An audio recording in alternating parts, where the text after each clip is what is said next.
Why do you believe the Good Friday Agreement is a scam? Well, I believe it's a scam because the terms of the Good Friday Agreement was always on the table. From what I know, that when the IRA leadership met the British and Shaney Walk in London in July 1972, what they were offered was a troop withdrawal, an amnesty for all prisoners, and they says they couldn't give United Ireland, but if such a time came about, that when the majority wished it, that they wouldn't stand in the way. That was also on the Sunningdale Agreement in 1973. The Sunningdale Agreement was exactly the same as the Good Friday Agreement, only there was a Council of Ireland and the Sunningdale Agreement. Therefore, there was nothing negotiated, as we are told, and there was a reason why nothing was negotiated, because 1970 or 1987, according to Adams himself, Hum and Fuller Reid went seeking peace, but they didn't tell the IRA. They approached Hockey. Hockey didn't want to be seen talking to Adams, so he used Hume as a go-between.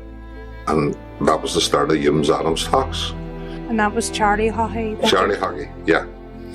Now, while all this was going on, Hum and McGuinness continued to encourage war. People were dying. IRA volunteers were dying, civilians were dying, people were dying needlessly.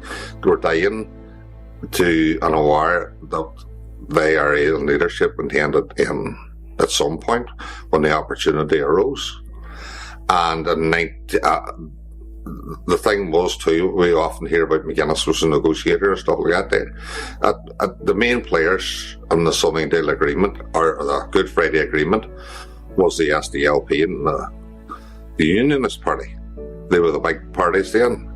And the thing was that Sinn Féin wasn't allowed on the government until they abided by the demands of the British and the DUP, Paisley, decommissioning weapons, supporting the police and stuff like that there. So they hardly negotiated a settlement.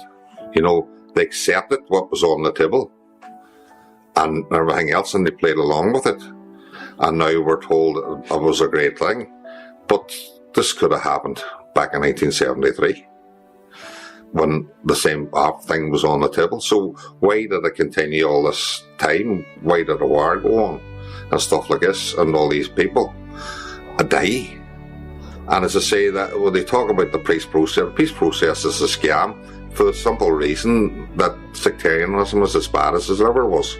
It hasn't changed. The politicians use it to get elected, and they use it to distract people from their own failures.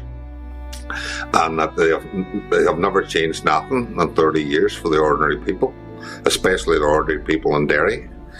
And it's nothing has changed except for them as they've got richer, and the politics hasn't changed or anything else. They can't stand one another.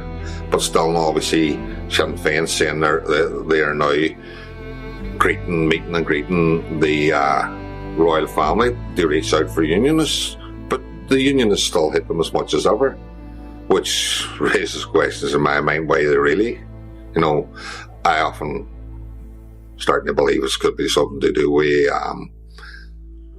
the British Commonwealth. The Good Friday Agreement is flawed in your opinion, without a doubt, but it did end 30 years of violence here. Is that not one good thing that has come out of it? Surely the 30 years of violence ended in 1994, the first ceasefire. Okay, the first ceasefire broke, but there was another 1997. There was another ceasefire, and that's been continuous ever since. So it ended then, like it was ended then. But once they had set there, once Jerry Adams had set out to seek peace in 1987, and McGuinness would have known about it, and that was the war ending. They knew the war was ending, so it was going to end then anyway. He was looking a way around it.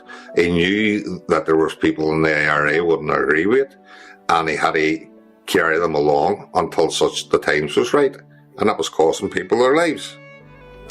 But it was going to end back there. It was always going to end. You know, from that time on, definite. They must have had a plan long before it. And I believe that they actually had ideas during hunger strikes, when Bobby Sands won his election and Kieran Doherty and Paddy Agnew won seats down the south, that they decided, right, this is what we're going to do. But we have to take it slowly.